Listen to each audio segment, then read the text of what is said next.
My fiancé left me right after our engagement, and my parents demanded I give my wedding money to my sister for her secret boyfriend's wedding, but I bought a house instead, and now we finally know why he was a secret. About 2.5 months ago, I got engaged to my boyfriend, the man I had been dating for 4 years. He always told me that his mother rushed into her relationship with his father, and that they'd been unhappy for most of their marriage. They eventually divorced when he was 9, and it was a pretty nasty one. To this day, they still can't be in the same room together without fighting. Because of that, he always said he never wanted a relationship like theirs. Marriage, for him, would never even be on the table unless he was 100% sure. That seemed fair to me, so I never pushed the topic. But one thing is understanding it, and another is living with it. From the very beginning, I was upfront about what I wanted. I wanted marriage and a family someday. That wasn't to pressure him, it was simply to make sure he knew where I stood and wouldn't waste my time if he didn't share that vision. But time passes, and I'm not getting any younger. I thought that considering our stable jobs, our comfortable finances, and the fact that we'd already lived together for 3 of those 4 years, it was perfectly reasonable to take the next step. I talked to him several times about it, but he kept saying he needed more time to think. Eventually, I became frustrated. I told him I needed an answer, whether he intended to marry me soon or not, because I couldn't keep putting my own life on hold for someone who might never want the same things. It wasn't an ultimatum, it was honesty. If he didn't want marriage, that was fine, but we shouldn't keep each other from pursuing our separate paths. Being with someone who wants completely different things helps no one. We had a huge argument. He accused me of giving him an ultimatum, but all I did was express what I wanted. I had already been patient enough, and it wasn't fair that I had to give up my life goals for his fears about marriage. I believed I was being reasonable. I should have known then that things wouldn't work out. But unfortunately, I let myself believe him when he apologized. A few days later, about a month after that argument, he proposed. And I won't lie, it was a beautiful proposal. Romantic, heartfelt, the kind that makes you believe everything is going to be okay. I was thrilled, excited to finally plan our wedding. But that happiness didn't last long. Almost immediately after proposing, he started acting distant. At first, I told myself I was imagining things. I didn't want to face the truth. But then one day, he just stopped talking to me altogether. He ghosted me. 2 months after getting engaged, he was gone. No message, no note, no goodbye. Nothing. The days before that, I had noticed he was acting strange, quieter, more detached, but I never thought he would just pack up and leave. That morning, he kissed me goodbye on the cheek like always, and by the time I came home from work, it was as if he had never lived there. Everything of his was gone. I panicked. I called his parents, his friends, anyone I could think of. No one answered. I sent messages for days, asking if anyone knew where he was. Deep down, though, I already knew the truth. He wasn't missing. He just didn't want me to find him. A week later, one of his friends finally called me back. He sounded uncomfortable, but he told me the truth. My ex had asked everyone to avoid me, to block me, to pretend they didn't know anything. It was humiliating, but I was grateful for his honesty. That's how it ended, 4 years together, gone without a single word. It's been 2 months since that day, and I'm still trying to put myself back together. I won't sugarcoat it, it broke me. My confidence, my self-esteem, everything collapsed. But I've been doing my best to rebuild my life, piece by piece. One of the biggest decisions I've made is to use all the money I had saved for our wedding to invest in myself instead, to travel and buy a new home. I can't stand living in this house anymore. Every corner reminds me of him. I've already started house hunting with my real estate agent, and next month, I'm taking some time off work to travel and clear my mind. I need to focus on myself, on healing, on rediscovering who I am. You'd think my family would support that, right? But no. Apparently, they're angry because I'm not giving that money to my sister. They think I should gift her my wedding savings so she can have the wedding she wants. Yes, the money I worked for, saved for years, they expect me to hand it over to my sister so she can marry a man I've never even met. According to them, it would be a sweet gesture, and since I can always make more money later, I should let her use it now. My sister says her boyfriend is planning to propose soon, but the only thing stopping him is money. So if I help them out, they could get married right away. My parents love the guy and think they're perfect for each other, though, again, I've never met him. Honestly, I don't care what kind of person he is. I just don't see why I should pay for someone else's wedding, even if she's my sister. She has a job. She can save up like I did. I worked hard for that money. It was meant for my wedding, my dream, my life. Why should I hand it over? I still believe in love. I still believe I'll get married someday.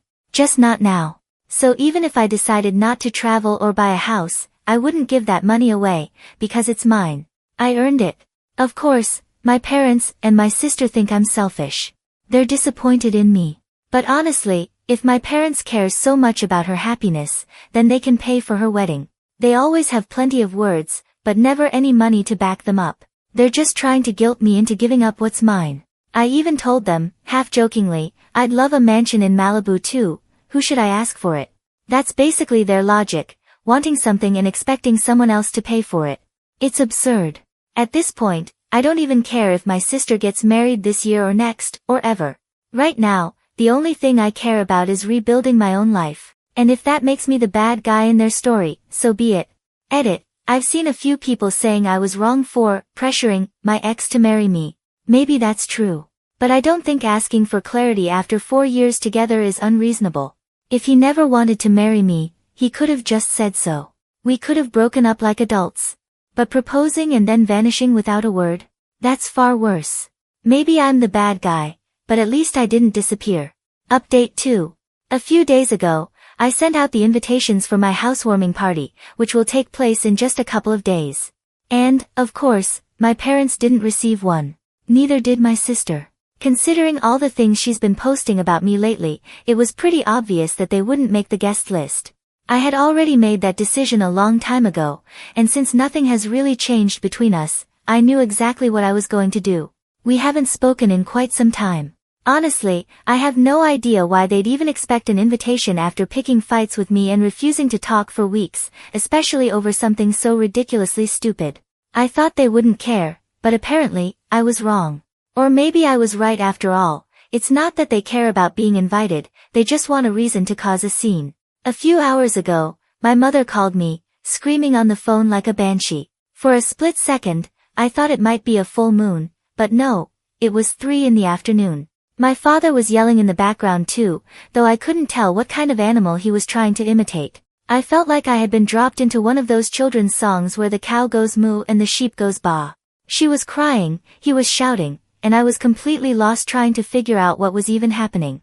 You have to understand, getting a call like that would make anyone's hair stand on end. They acted like someone had just seized their property and sent them off to Siberia. They loved to talk about equality, but in that moment, they sounded like Stalin himself had personally taken everything they owned. But no, the tragedy wasn't that deep. The reason for all this chaos. They were furious that everyone else in the family had been invited to my housewarming party, and that they had to hear about it from a relative instead of from their own daughter. They said it was insulting that I hadn't consulted them before buying a house, that I hadn't shown it to them, and worst of all, that I hadn't invited them to the party. They called it humiliating and said they couldn't understand why I would do something like that. I almost laughed. If they took a minute to reflect on their own behavior, they'd know exactly why. So that's what I told them, that if they truly couldn't see what they'd done wrong, then they must have conveniently forgotten everything they said and did to me just a few weeks ago. That's when my father lost his temper. He snapped that I had no right to talk to my parents that way, especially after everything they'd done for me, raising me, giving me a good life. According to him, the fact that I'm even in a position to buy a house today is thanks to them, and I should never forget that the person I've become is because of their efforts. He said he was shocked at how careless I was with their feelings, that he never expected this level of disrespect from me. At that point, I started to get angry, because let's be honest, it's easy to play the victims when everyone forgets who started all this. I reminded them that they were the ones who called me selfish and narcissistic just because I refused to give my sister the money I had worked hard to save, the money that was meant for my wedding, so she could marry a man I don't even know. If anyone acted entitled or irrational, it was them. After that, they chose to cut me off. My sister began posting nasty things about me online, and none of them have spoken to me since. But now they expect me to invite them to my party and act like nothing ever happened. Please. They can go ahead and stay exactly where they are. I don't need to spend money hiring someone to cleanse my new house of their bad energy. I have self-respect, and I'm not giving that up, not after everything that's happened. More than ever, I know how important it is to hold on to my dignity. I'm done letting anyone dictate the rules of my life. I did that for 4 years, waiting, accommodating, living a life that wasn't fully mine. I've wasted enough time trying to please people who don't even respect me. If anyone thinks they can walk all over my boundaries again, they're wrong. My parents tried to tell me this situation wasn't the same as before, but honestly, it is. Once again, they expected me to be the one who forgives, who stays calm, who acts mature and kind, while they get to behave however they please and I'm supposed to just let it slide. That's not how things work. Not anymore. I told them that if they truly wanted to be invited to my party, they could have just called me to apologize and tried to make amends. But instead, they chose to call and attack me, throwing accusations and guilt trips my way. Well, that sealed their fate. They're officially not invited. And to be honest, even if they changed their minds tomorrow, I wouldn't want them there anyway. At that point, my dad tried to say something else, but I used what I now call my immediate interruption technique. I hung up. Then I blocked them both, along with my sister, just to make sure none of them could reach me again.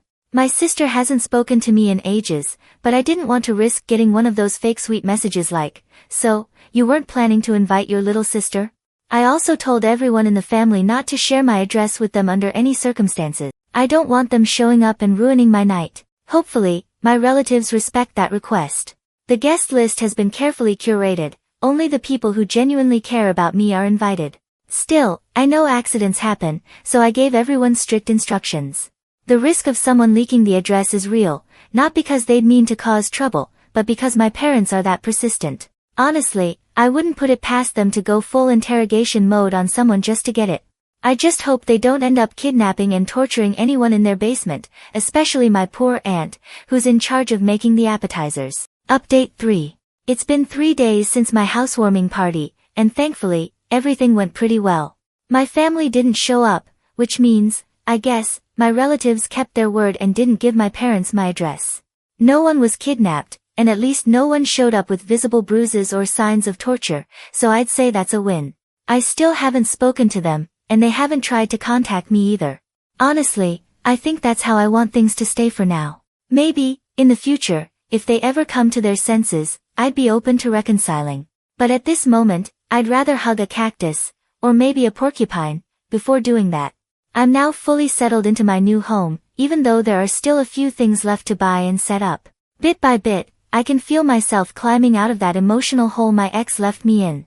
It's not easy, of course. There are still moments when I come across something that reminds me of him, and it breaks me a little inside. In those moments, I have to take a breath and remind myself of what he did, remind myself why I'm better off without him. Because the truth is, if someone could hurt me that deeply, walk away without a second thought, and never even look back, then he clearly didn't deserve a place in my life to begin with. I know that now. It still hurts, but it's a different kind of pain, one that fades a little more every day. One thing's for sure, I'm doing better. And next month, I'm finally taking the trip I promised myself I would. I'm still planning it, so we'll see how it turns out, but it's definitely happening. It's been postponed a bit because the house purchase happened faster than expected, and I wanted to prioritize settling in first. Things have gotten a little quieter, maybe even a bit lonely, since I stopped talking to my family. But my friends have really stepped up. They've been there for me every step of the way, checking in, visiting whenever they can, making sure I'm okay. I honestly couldn't ask for better people in my life. They brought me some beautiful housewarming gifts, and it just showed how well they know me. They weren't expensive things, but they were thoughtful, little details that make the house feel more me, if that makes sense. Small things that bring warmth and character, things that make me smile every time I look at them. I did lose a few people along the way, though. Some of the friends I thought were mine, the ones I met through my ex, have quietly drifted away. Even the ones who aren't really close to him anymore. I guess they picked sides, or maybe they just didn't know how to deal with the situation. Either way, it's fine. I don't really know what he's up to these days, and to be honest, I think that's for the best. Not knowing makes it easier to move on. Update 4. This is honestly one of those strange coincidences that feel almost scripted. In my last update, literally just 4 days ago, I mentioned how I thought it was a good thing that I didn't know what my ex was up to, because it made it easier to move on. And today, out of nowhere, I got news about him. To be completely honest, I'm not sure how to feel about it. It's just weird. Basically, a friend of mine told me that one of her friends, who also happens to be a mutual acquaintance of mine, sent her a screenshot from a dating app. And there he was. My ex. His face, his name, everything. At first, I thought it had to be fake, like maybe someone was pretending to be him or using his photos. But then I noticed the little blue check mark. It was a verified account. That's when I knew it was really him. So much for the theory floating around in the comments that my sister's secret boyfriend was actually my ex-fiancé.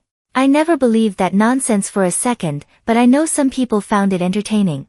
Anyway, that theory is officially dead now. Still, it was strange to see him on a dating app, because he hated them. He always swore that he'd never use one, that he preferred meeting people organically, through mutual friends or in real life. He used to roll his eyes at dating apps and say they were for people who didn't know how to talk face to face.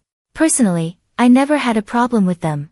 I wasn't using any when we were together, obviously, but I always thought they were just another way to meet people. But him? He looked down on them. So seeing his verified profile there now felt deeply ironic. Out of curiosity, I told my acquaintance she could go ahead and match with him if she wanted to, just to see what would happen. And she did. It was an instant match. Apparently, he had already swiped on her first. Within a minute, he was messaging her, flirting like his life depended on it. Compliments, jokes, cheesy lines, the man had his engines at full speed. That expression makes me sound like a 90-year-old, I know, but it's exactly what my grandpa would say. Anyway, I'm sure he has no idea that everything he's saying is being shown to me in real time. If he knew, he'd probably crawl into a hole and disappear. And for context, this acquaintance isn't someone random. We were fairly close back in high school, though we drifted apart over the years. She knew, through social media, that I used to date him, but we hadn't talked in a while, so she didn't feel comfortable messaging me directly. Instead, she went through a mutual friend who's still close to me, and that's how the whole story got to me. The funniest part? My ex doesn't even know who she is, which makes this whole thing even better. He's making a complete fool of himself, and he doesn't even realize it. The way he's texting her is just desperate. I don't even know what his goal is at this point. From what she's shown me, he's saying things like how much he wants to settle down, how he's ready for marriage, and that he's looking for something real. Which is hilarious, because he said the same kind of things to me right before ghosting and disappearing from my life. This girl knows everything that happened between us, and she's teasing him a little, saying things like, "Oh, I'd love to get married someday." And of course, he takes the bait immediately, telling her he wants the same thing. It's so transparent. He's clearly just saying whatever he thinks will get him what he wants. It's manipulative and sad, honestly. It gives me the feeling that this is his usual strategy, telling women exactly what they want to hear so they'll fall for him. I can't say exactly why, but that's the vibe I get. Edit, and yes, before anyone points it out, I was being sarcastic at the end. Update 5. A couple of days have passed since my last update, and my friend already unmatched him, but not before she sent me screenshots of their very short conversation. It was honestly kind of hilarious, because she played him like a fiddle for a few minutes. She pretended to be interested, flirted a little, and he fell for it hard. He was desperate. You could tell immediately. He responded with ridiculous enthusiasm, no exaggeration, acting like he'd never been with a woman before, and he didn't waste a second before bluntly asking if she wanted to sleep with him. It was gross, especially considering they'd only been chatting for a few hours. Throughout the exchange he kept hinting at sex, but she kept ignoring the hints. When he said it outright, she fired back, first, telling him he was way beneath her league, and then reminding him that she knew exactly what he did to me, how, just a couple months ago, he'd ghosted his girlfriend of 4 years and his fiancé of 2 months without shame or so much as an explanation. So no, she wasn't going to sleep with him under any circumstance. He lost it. He started hurling insults, using every name in the book, and then she deleted him. It didn't matter, we already had all the proof. And honestly, I'm kind of glad I got my tiny, somewhat childish revenge. I don't care that it's petty. It's the least that could happen, and I'm happy I did it. I know this won't change who he is. I know he'll likely carry on being the same person, and I don't expect him to feel anything deep for what he did. But at least he felt embarrassed for once, and I'll take that as a win. I admit, part of me wishes there were a way to make him feel the remorse I felt, to make him experience the same pain I went through. But there isn't, so I'll settle for this small victory. As for my parents and my sister, we still haven't spoken. Same silence, same distance. But I'm not dwelling on that. My trip is coming up in a couple of days, and I'm genuinely excited. I'm going to enjoy it and focus on moving forward. I'm going to live my life fully and refuse to let anyone drag me down. Update 6. It's been 3 months since my last update, and honestly, I'm doing pretty well now. I took the trip I had been planning, spent a lot of time reflecting, and I came back with a clearer mind. I've realized it's time to start living again, to go out, meet people, and maybe, just maybe, give love another chance. I'm not talking about casual flings or meaningless encounters, but real connections. I might even download one of those dating apps, who knows. I used to roll my eyes at the idea, but now it feels different. I'm open to possibilities. As for my family, we still haven't spoken, and truthfully, I don't care anymore. The silence used to bother me, but now it just feels peaceful. My ex, on the other hand, decided to reach out a couple of weeks ago. He sent me a long message saying how sorry he was, how he lost his mind, how he regretted everything, and that if I was open to it, he wanted to see me in person, to talk and explain everything that happened. A few months ago, I might have been tempted to say yes. Maybe I would have wanted closure, or at least a chance to understand why he did what he did. But now, I honestly don't care anymore. He made his choice, and no explanation can undo that. It doesn't matter what he says, it won't erase the way he left or the pain he caused. I've forgiven him, not for his sake, but for mine. Forgiving him is the final step in letting go. I don't need to see him or hear his excuses to move forward. I've already closed that chapter. He's part of my past, and that's exactly where he'll stay. Update 7.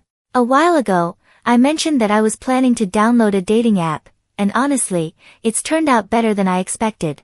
I won't go into too much detail because that's not the point of this update, but I did meet someone. Things are getting serious between us, and we're both on the same page when it comes to what we want long-term, marriage, stability, the whole thing. It's still early, of course, but it feels good to be with someone emotionally mature. He actually comes from a healthy, stable family, his parents are still married, so he doesn't carry any of that baggage or trauma about relationships like my ex did. But today's update is about my ex.